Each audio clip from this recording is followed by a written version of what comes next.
On nous répète souvent que la force, c'est ce qui se voit, ce qui s'impose avec fracas. Mais en réalité, le vrai pouvoir réside dans ce qui échappe au regard, dans cette présence calme qui agit sans bruit. Si tu penses que ton esprit ne pèse pas face à la violence ou à l'autorité, alors tu as déjà cédé. La vérité, c'est que les plus grands stratèges ne hurlaient pas. Ils inspiraient une crainte naturelle, sans même lever la voix. Machiavel l'avait bien saisi, un esprit capable d'anticiper, de lire les fragilités et de garder son calme peut réduire n'importe quel adversaire à l'impuissance. Et toi, es-tu prêt à découvrir cette arme discrète? À incarner cette force tranquille qui impose le respect sans un geste? Aujourd'hui, le bruit t'envahit, les manipulations t'encerclent, et tu crois peut-être que pour exister, il faut crier plus fort. Erreur. La puissance réelle est silencieuse. Écris-le en commentaire, je choisis la force invisible de l'esprit. Si tu souhaites apprendre à la maîtriser, abonne-toi dès maintenant, like cette vidéo et reste jusqu'à la fin. Je vais te partager une vérité que peu osent affronter, celle qui fera de toi une présence que nul n'ose provoquer. Depuis des millénaires, les hommes cherchent la source du véritable pouvoir. Les empires les plus bruyants ont tous fini par s'effondrer. Pourtant, certains êtres, discrets, ont changé le cours de l'histoire. Machiavel, témoin lucide des jeux de pouvoir à la Renaissance, avait compris que la force brute n'était qu'une façade. Dans l'ombre, c'était l'intelligence, l'art de manipuler ou d'anticiper, qui décidait des destins. Cette idée n'était pas neuve. Les stoïciens parlaient déjà du contrôle intérieur comme d'une forteresse imprenable. Sun Tzu, bien avant, affirmait que le summum de l'art militaire était de triompher sans combat. Pourtant, cette sagesse a été peu à peu étouffée par un monde qui célèbre l'apparence, le spectacle et l'excès. Aujourd'hui, on te conditionne à croire que pour exister, tu dois tout montrer, tout partager. Mais ce culte de l'image te fragilise, il dévoile tes désirs, tes peurs, tes points sensibles. La philosophie de Machiavel, souvent mal interprétée, nous rappelle le contraire. Celui qui domine ses émotions, ses silences et ses intentions devient imprévisible, et donc redoutable. Ce savoir, négligé ou caricaturé, est pourtant une clé essentielle, absente de notre époque. En rejetant l'invisible, nous avons perdu ce qui nous protège, ce qui nous rend inaccessibles. Avant d'approfondir, retiens ceci, on ne devient pas redoutable par hasard. Rien de ce que tu vas découvrir n'est le fruit du destin. C'est une discipline intérieure, un art exigeant qui se cultive jour après jour. Et tout commence par le premier fondement, apprendre à dompter tes émotions avant qu'un autre ne s'en serve. Le premier fondement à intégrer est que celui qui se laisse diriger par ses émotions n'a aucun empire sur lui-même, encore moins sur les autres. Dès que tu laisses paraître ta colère, ta peur ou ton enthousiasme de manière impulsive, tu offres aux autres le plan de tes faiblesses. Machiavel remarquait que les hommes capables de se contenir inspiraient naturellement de la prudence, non par froideur, mais parce qu'on ne pouvait anticiper leurs réactions. L'imprévisible est toujours craint. Si tu veux incarner une force silencieuse, tu dois apprendre à retenir tes tempêtes intérieures sans qu'un seul frémissement ne transparaisse. Ce n'est pas de l'indifférence, c'est de la stratégie. Les émotions sont des informations précieuses, mais elles doivent demeurer en toi, secrètes. Imagine un adversaire qui tente de te provoquer. Si tu t'emportes, il a trouvé ta faille. Si tu restes impassible, il doute, il se déstabilise. Cela exige un entraînement constant, respirer profondément quand tout s'embrase, analyser avant de parler, différer tes décisions quand le tumulte t'agite.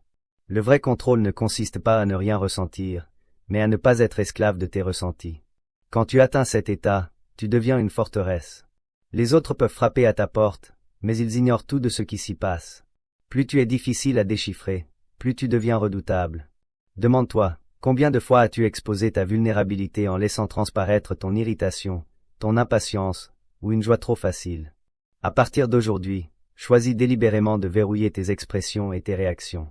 C'est le premier pas vers une puissance que personne ne pourra ébranler. Le deuxième fondement à assimiler est que le silence est une arme bien plus puissante que la parole.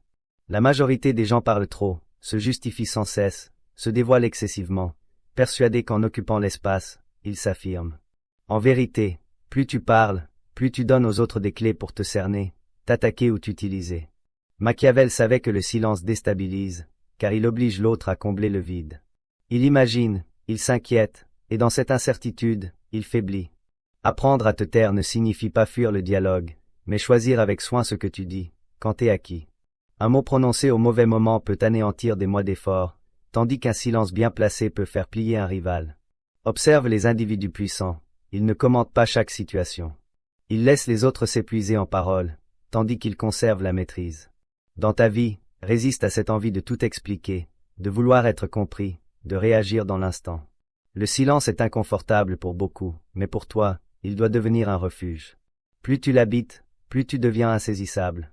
Ce n'est qu'alors que tu pourras peser chaque mot comme une lame affûtée, capable de frapper juste sans élever la voix. Alors, demande-toi, sais-tu rester silencieux quand tout en toi pousse à réagir? Ou es-tu encore esclave de tes nerfs? C'est dans ton silence que tu bâtiras une force intérieure que personne n'osera sous-estimer. Le troisième fondement à saisir est que celui qui observe sans attirer l'attention possède un avantage décisif. La plupart des gens sont si absorbés à parler, à se montrer, à défendre leur image, qu'ils ne voient rien de ce qui les entoure. Machiavel avait compris que la vraie puissance réside dans l'art de lire les autres comme des livres ouverts, de décrypter leurs intentions, leurs craintes et leurs fragilités, sans jamais dévoiler son propre regard. Observer ne se limite pas à regarder, c'est analyser les détails, les micro-expressions, les contradictions entre les paroles et les gestes. C'est capter l'énergie d'une pièce, sentir les tensions invisibles, comprendre qui influence qui, et pourquoi. Mais pour observer avec efficacité, tu dois faire preuve de discrétion. Celui qui fixe trop éveille la méfiance. Celui qui interroge sans cesse active les défenses. Apprends à écouter plus que tu ne parles, à poser des questions ouvertes qui en disent long, à adopter une posture calme et neutre qui n'éveille aucun soupçon. Plus tu seras perçu comme inoffensif, plus les autres baisseront leur garde, et plus tu pourras recueillir des informations précieuses. Souviens-toi, celui qui sait tout des autres, sans qu'il ne sache rien de lui, détient un pouvoir inestimable. Alors, pose-toi cette question. Passes-tu ton temps à être vu, ou choisis-tu délibérément de voir ce que les autres ne remarquent pas? C'est dans cette invisibilité que se construit ta supériorité stratégique. Celle qui te permettra d'avoir toujours plusieurs coups d'avance. Le quatrième fondement à intégrer est que tes intentions véritables ne doivent jamais être pleinement visibles. La plupart des gens commettent cette erreur fatale, ils dévoilent trop tôt leurs projets, leurs buts, leurs aspirations. Ils croient, naïvement, qu'en partageant leurs ambitions, ils obtiendront du soutien ou de la reconnaissance. En réalité, plus tes intentions sont claires pour les autres, plus ils ont la capacité de les contrer, de les saboter ou de t'utiliser. Machiavel savait qu'un plan, même brillant, devient vulnérable dès qu'il est connu. C'est pourquoi il fallait créer des écrans, détourner l'attention, laisser croire à des objectifs secondaires pour protéger le véritable but. Toi aussi, tu dois cultiver une opacité stratégique. Cela ne signifie pas mentir constamment, mais choisir ce que tu montres et ce que tu caches, et dans quelle mesure. Un mot bien choisi peut semer le doute. Une apparente distraction peut masquer ton vrai mouvement. Plus tu es imprévisible, plus tes adversaires s'épuisent à deviner tes intentions, et plus tu avances sans opposition. Rappelle-toi, celui qui voit ton plan peut le défaire, mais celui qui l'ignore est condamné à réagir trop tard. Demande-toi, as-tu déjà compromis tes chances en parlant trop tôt, en exposant tes désirs? Chaque fois que tu révèles où tu veux aller, tu tends un piège contre toi-même. Dès aujourd'hui, fais de ton esprit un labyrinthe. Que chacun croit comprendre tes mouvements, alors qu'il n'en perçoit que les ombres. C'est ainsi que tu avanceras avec la liberté et la sérénité de celui qu'on ne peut jamais vraiment arrêter. Le cinquième fondement à comprendre est que ta présence constante te rend ordinaire, prévisible, et donc négligeable. La plupart des gens craignent d'être oubliés et multiplient leurs apparitions, persuadés qu'ils doivent être visibles pour exister. Mais cette exposition permanente les affaiblit. On finit par s'habituer à eux, par ne plus les écouter, par les considérer comme acquis. Machiavel savait qu'il faut parfois se retirer pour devenir désiré, pour que ton absence crée un vide que personne ne peut ignorer. Il ne s'agit pas de fuir, mais de te retirer stratégiquement, de choisir tes moments de présence pour qu'ils aient plus de poids. Quand tu es moins accessible, chaque apparition devient un événement. Chaque parole que tu prononces gagne en valeur. Cela exige de surmonter la peur d'être oublié et de comprendre que le manque est un levier puissant. Il attise la curiosité, il grandit ton image dans l'esprit des autres. Si tu es toujours présent, tu deviens un bruit de fond. Si tu choisis tes moments, tu deviens une mélodie attendue. Regarde autour de toi, combien de personnes diluent leur impact en se dispersant sans cesse. À partir d'aujourd'hui, apprends à te retirer au bon moment, à laisser ton absence travailler pour toi. Car le silence de ta présence manquante peut peser plus lourd que ta voix. Une question pour toi, dans ta vie actuelle, es-tu trop présent au point que les autres ne perçoivent plus ta valeur, ou sais-tu créer ce manque qui impose le respect? Réponds-moi en commentaire, car cette réflexion peut être le premier pas vers ta transformation. Le sixième fondement à assimiler est que ta capacité à différer ta réaction est une arme redoutable. La plupart des gens fonctionnent par réflexe, une provocation, et ils explosent, une flatterie, et ils s'adoucissent, une peur, et ils reculent. Ils sont comme des marionnettes dont chaque émotion est une ficelle. Machiavel avait observé que celui qui sait suspendre sa réaction prend le contrôle de la situation. Car quand tu réagis dans l'instant, tu agis souvent sous l'influence des autres, de leurs pièges, de leurs manipulations. Refuser le réflexe ne signifie pas rester passif. Cela signifie reprendre la maîtrise du temps, apprendre à respirer avant de répondre, à différer une décision, à observer au lieu de riposter. Cette discipline crée un décalage qui désarçonne l'adversaire. Il attend une réaction, il l'espère, il s'y prépare. Mais quand elle ne vient pas, c'est lui qui s'agite, lui qui commet des erreurs. Dans ta vie, combien de conflits ou d'échecs sont nés d'une réaction précipitée? Combien de fois as-tu regretté un mot lâché trop vite? Chaque fois que tu reprends le contrôle de ton impulsion, tu déjoues ceux qui voudraient te manipuler. La discipline du non-réflexe, c'est apprendre à être un mur quand on te pousse, un miroir quand on te provoque, une mer calme quand on cherche à te troubler. C'est dans ce calme que tu peux choisir ton mouvement avec précision, frapper quand il le faut ou t'effacer quand c'est nécessaire. Celui qui ne se laisse pas dicter ses gestes par l'extérieur devient insaisissable. Alors, pose-toi cette question, combien de fois la vie a-t-elle réussi à te faire bouger comme un pion? Et quand décideras-tu de devenir enfin le joueur? Le 7e fondement à intégrer est que ta véritable puissance ne dépend pas seulement de tes actions visibles, mais de l'aura que tu dégages sans même parler. Cette aura n'est pas un masque artificiel. Elle se construit par un travail intérieur, par la cohérence entre tes pensées, tes choix et tes valeurs profondes. Machiavel savait qu'un individu dont la présence impose le respect n'a pas besoin de rappeler qu'il doit être respecté. C'est une énergie subtile qui émane de la maîtrise de soi, de la clarté d'esprit et de la solidité intérieure. Une personne instable, même habile en apparence, trahit toujours des failles, une voix qui tremble, un regard fuyant, un comportement incohérent. À l'inverse, celui qui sait qui il est, qui agit avec une intention claire, crée autour de lui un champ de force invisible. Les autres sentent qu'ils ne peuvent pas le manipuler, qu'ils ne peuvent pas l'atteindre, et cela les oblige à le traiter avec prudence. Construire ton aura, c'est aligner ton esprit et ton cœur. C'est cultiver la discipline. C'est être capable d'avancer sans avoir besoin de l'approbation des autres.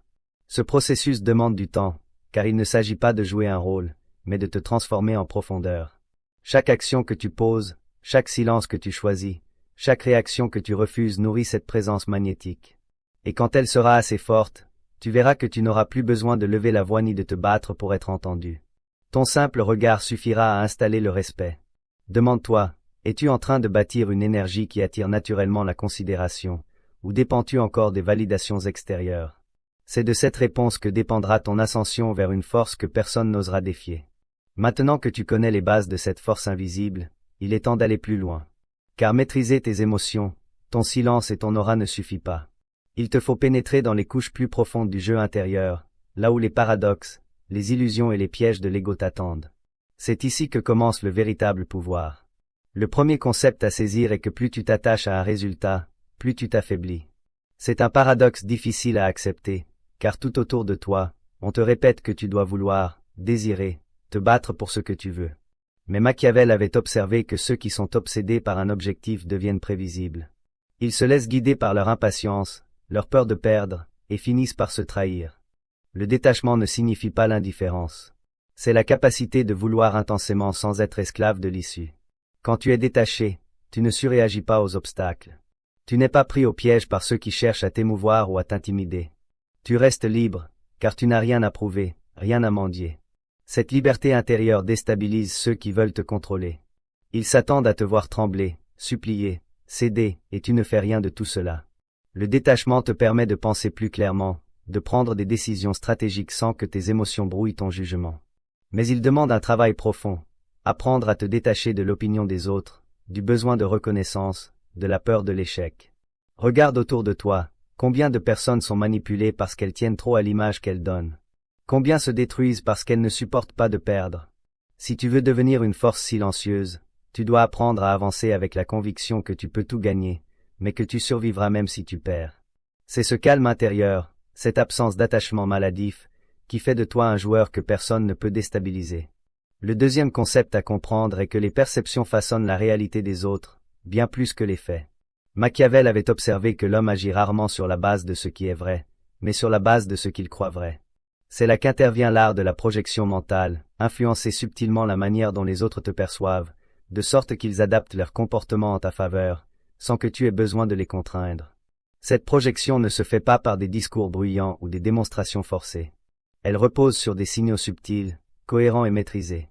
Ta posture, ton calme, ta manière de répondre ou de ne pas répondre laisse une empreinte qui oriente la lecture qu'on fait de toi. Si tu sembles sûr de toi, tu projettes de la stabilité. Si tu ne te justifies pas, tu projettes de la force. Si tu ne t'agites pas, tu projettes du contrôle. Mais attention, il ne s'agit pas de manipuler pour manipuler. Car si cette projection n'est qu'un masque, elle finit toujours par se fissurer. Elle doit être le reflet fidèle de ton état intérieur.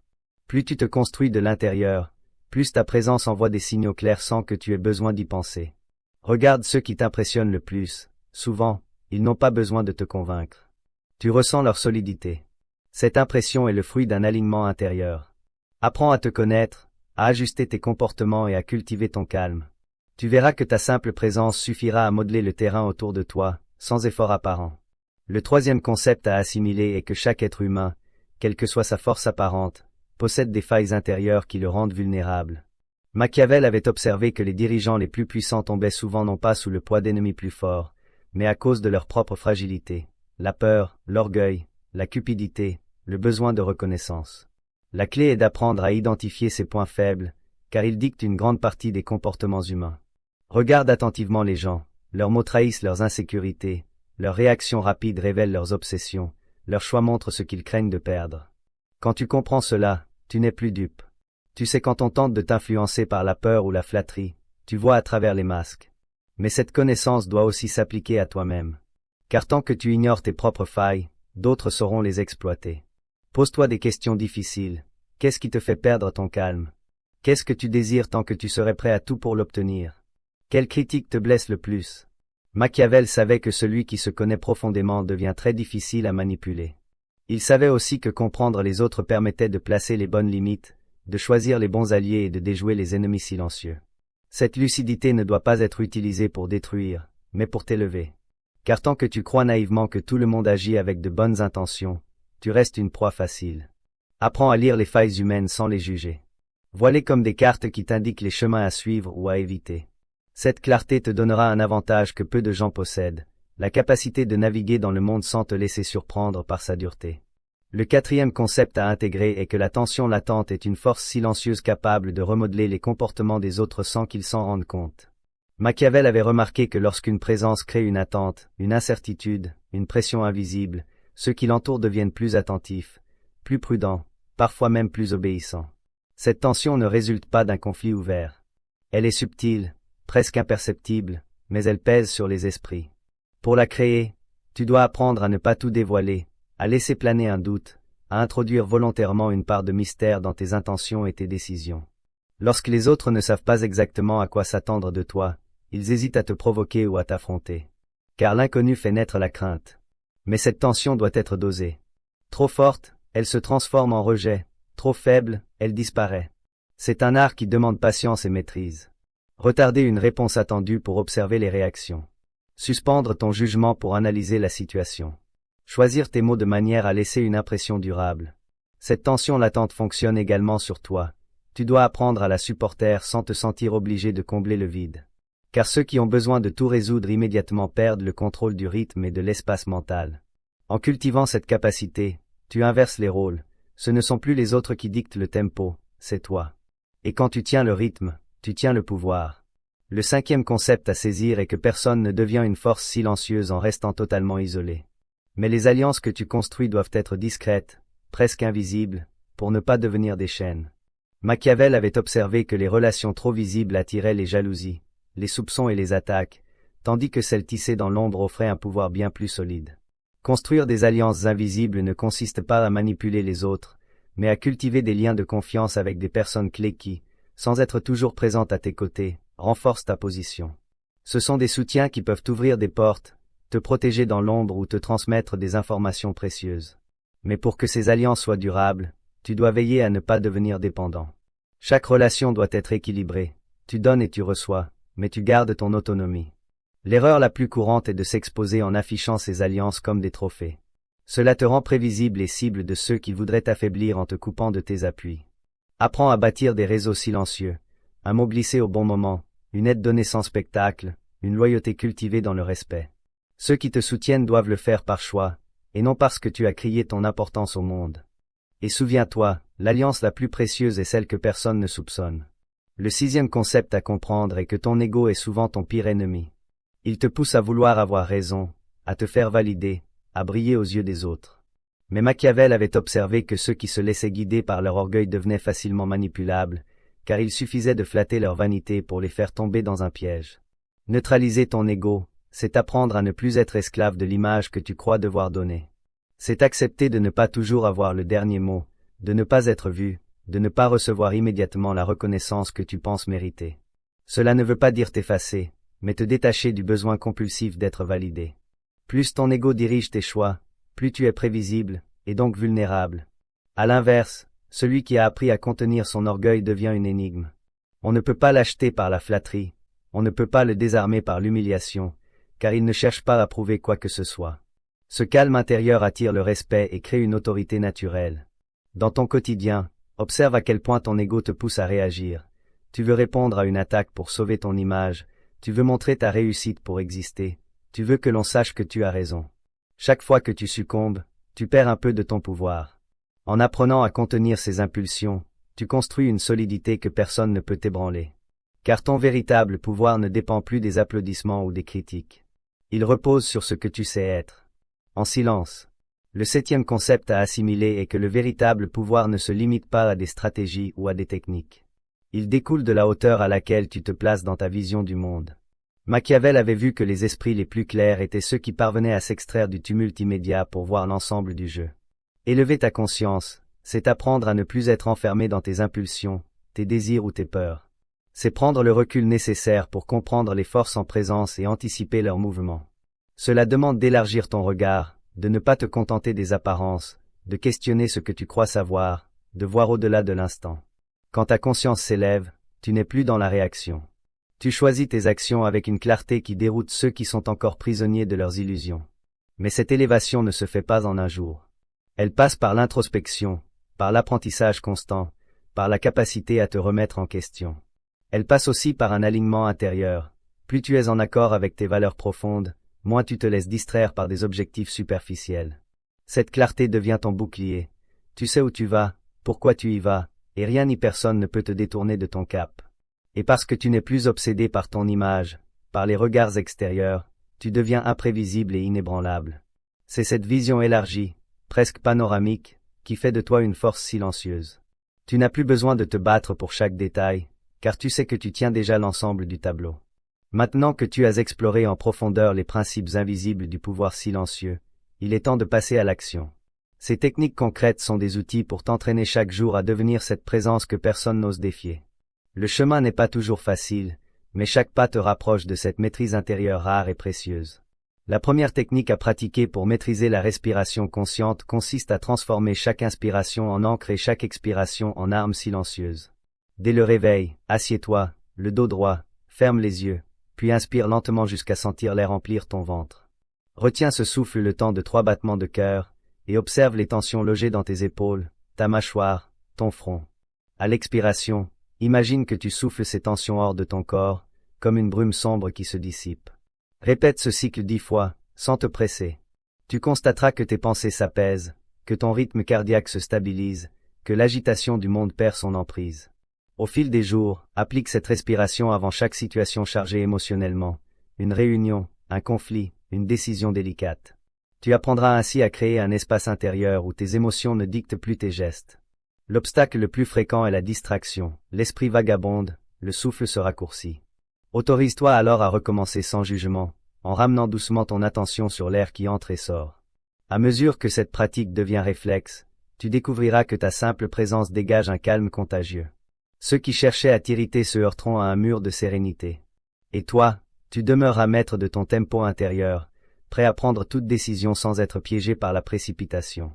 La deuxième technique à mettre en œuvre pour maîtriser le rituel du silence choisi consiste à te réserver chaque jour un sanctuaire temporel où aucune parole ne franchit tes lèvres, même lorsque ton entourage, les écrans ou tes propres pensées exigent une réponse immédiate. Commence par 5 minutes d'abstinence verbale. Éteins les notifications, range ton téléphone, croise les mains pour qu'aucun geste ne trahisse le besoin de communiquer. Dans ce vide sonore, concentre-toi sur les bruits de la pièce, le souffle de la ventilation, la rumeur lointaine de la rue, les battements discrets de ton cœur. Tu découvriras que le silence n'est pas une absence, mais une présence amplifiée. Il révèle les détails, aiguise l'intuition, fait émerger des idées que le bruit étouffait. Une fois cette habitude ancrée, étends-la à des moments stratégiques, avant de répondre à une provocation, garde le silence le temps de boire un verre d'eau. Lors d'une réunion cruciale, offre-toi quelques secondes muettes avant de parler. Au cœur d'un conflit, laisse ton mutisme peser plus que 1000 arguments. L'obstacle principal sera l'inconfort. Ton mental criera pour rompre le vide. Accueille cette tension comme un feu qui trempe le métal. Plus tu restes calme, plus tu solidifies ton aura. Viendra alors un jour où ton silence deviendra un message, et où ceux qui t'entourent modèleront leur attitude autour de ton calme, redoutant ce que tu pourrais dire, mais que tu choisis de taire. La troisième technique à pratiquer pour aiguiser l'observation attentive consiste à t'entraîner au moins 3 fois par jour à pénétrer la surface des choses, en choisissant un lieu public où tu restes immobile 30 battements de cœur, le regard posé sur la scène comme un peintre silencieux. Observe les micro-gestes, un sourcil qui se hausse, un pied qui trépigne, une respiration suspendue. Cherche les dissonances entre la parole et le corps, quand quelqu'un affirme qu'il va bien mais serre les poings, quand un rieur détourne brusquement les yeux. Ton esprit notera d'abord ces détails mécaniquement, puis, à force, il les assemblera en une carte émotionnelle qui révèle les intentions cachées. L'obstacle majeur sera la distraction, les écrans, tes propres pensées, ou le jugement que tu portes sur autrui. Lorsque ton esprit s'échappe, ramène-le à un détail précis, le rythme d'un clignement, la direction d'un regard.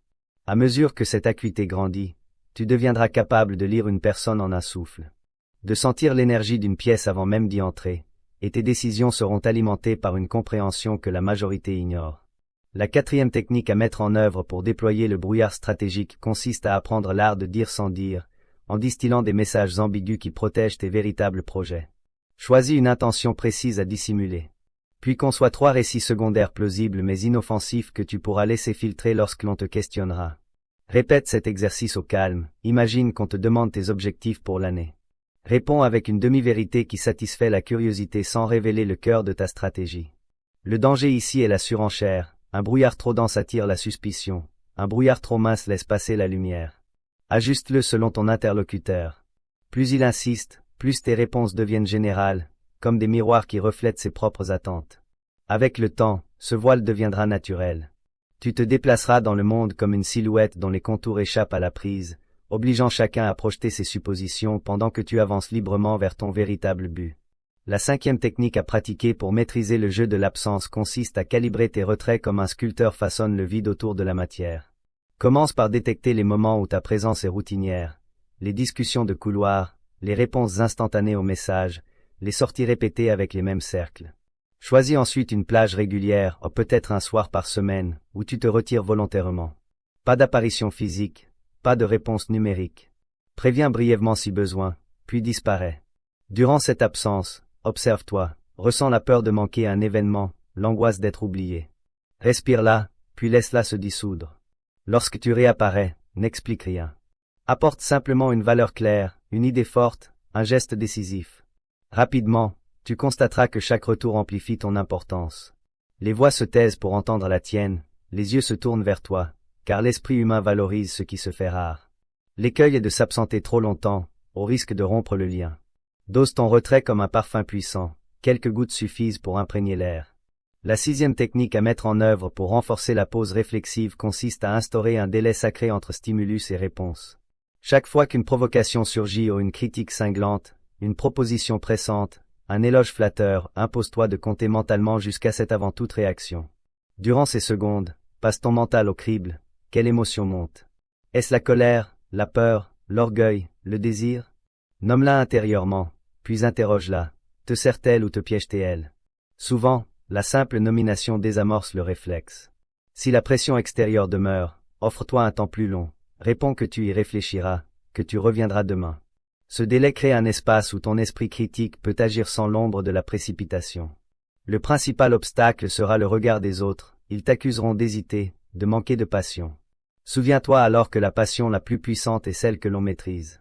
Ta lenteur apparente deviendra ta profondeur réelle, et ceux qui voulaient te manipuler se trouveront prisonniers de leur propre impatience. La 7e technique à pratiquer pour créer la méditation d'alignement intérieur consiste à consacrer chaque nuit, avant le sommeil, un rituel de 10 respirations lentes durant lequel tu revisites ta journée en visualisant 3 axes, pensée, parole, action. Pour chaque axe, demande-toi si ce que tu as pensé, dit et fait était cohérent avec tes valeurs fondamentales. Lorsque tu détectes une dissonance ou un mensonge social, une réaction impulsive, une intention brouillée, imagine-la comme une corde mal tendue. Sur l'inspiration, voilà se détendre. Sur l'expiration, voilà se réaccorder à ta note juste. Ce simple scan nocturne polit ta conscience comme un miroir. Il révèle les fissures et te donne l'occasion de les réparer avant qu'elles ne deviennent des failles béantes. L'obstacle sera la fatigue ou l'envie de fuir tes incohérences. Rappelle-toi que chaque confrontation honnête avec toi-même forge l'aura intérieure décrite plus tôt. À mesure que tu répètes ce rituel, tu sentiras une clarté croître, ton esprit cessera de se disperser, tes intentions vibreront à l'unisson, et ta présence rayonnera d'une force tranquille que même le silence ne pourra cacher. Ton parcours jusqu'ici t'a révélé que la puissance véritable n'habite ni les cris, ni les démonstrations tapageuses, mais la profondeur silencieuse d'un esprit capable de se gouverner lui-même. Tu as appris à respirer comme un maître des tempêtes intérieures, à sanctifier des plages de silence pour que tes mots deviennent des lames affûtées, à observer l'infime pour dévoiler les cartes cachées, à draper tes intentions d'un brouillard stratégique qui protège ton cap, à sculpter l'absence afin que chaque retour pèse comme un événement, à suspendre tes réactions pour ne jamais jouer la partition d'autrui. Enfin, à polir chaque soir le miroir de ta conscience pour que ton aura rayonne d'une cohérence irréfutable. En réunissant ces disciplines, tu tiens désormais une arme invisible qui ne s'emporte pas en bataille, mais se porte en toi. Une force que personne n'ose défier, parce qu'elle ne se voit qu'au moment où il est trop tard pour la contrer. Souviens-toi pourtant que cet arsenal n'a de valeur que si tu restes gardien de ton propre cœur. L'ego, la peur, la vanité chercheront chaque jour à rouiller tes engrenages intérieurs. Veille, médite, ajuste sans cesse ton alignement pour que ta présence demeure limpide et indéchiffrable. Avance ensuite dans le monde comme un musicien joue une symphonie secrète. Parfois une note, parfois un silence, parfois une absence, toujours un sens, jamais un hasard. Et lorsque tu rencontreras l'arrogance, la manipulation ou la violence, ne laisse pas ces forces t'entraîner hors de ton centre. Respire, observe, attends, puis réponds avec la précision d'une flèche que nul ne voit venir. Car désormais, tu es cette citadelle intérieure que même le vacarme ne peut fissurer, ce miroir où chacun se découvre sans que tu aies besoin de parler, cette présence qui oblige les prédateurs à détourner le regard. Alors, inscris-toi dans cette lignée des esprits indomptés que Machiavel admirait en silence. Et souviens-toi que chaque jour est une occasion d'affiner tes armes invisibles, d'élever ta conscience encore d'un degré. Si ce voyage t'a éclairé, offre-le à d'autres, partage la vidéo, abonne-toi pour recevoir la suite de cette exploration, et laisse un signe de ton passage, car ton engagement nourrit ce cercle d'âmes qui refusent la médiocrité. Maintenant, ferme les yeux un instant, et demande-toi, quel sera ton premier acte pour que le monde ressente ta présence avant même d'entendre ta voix?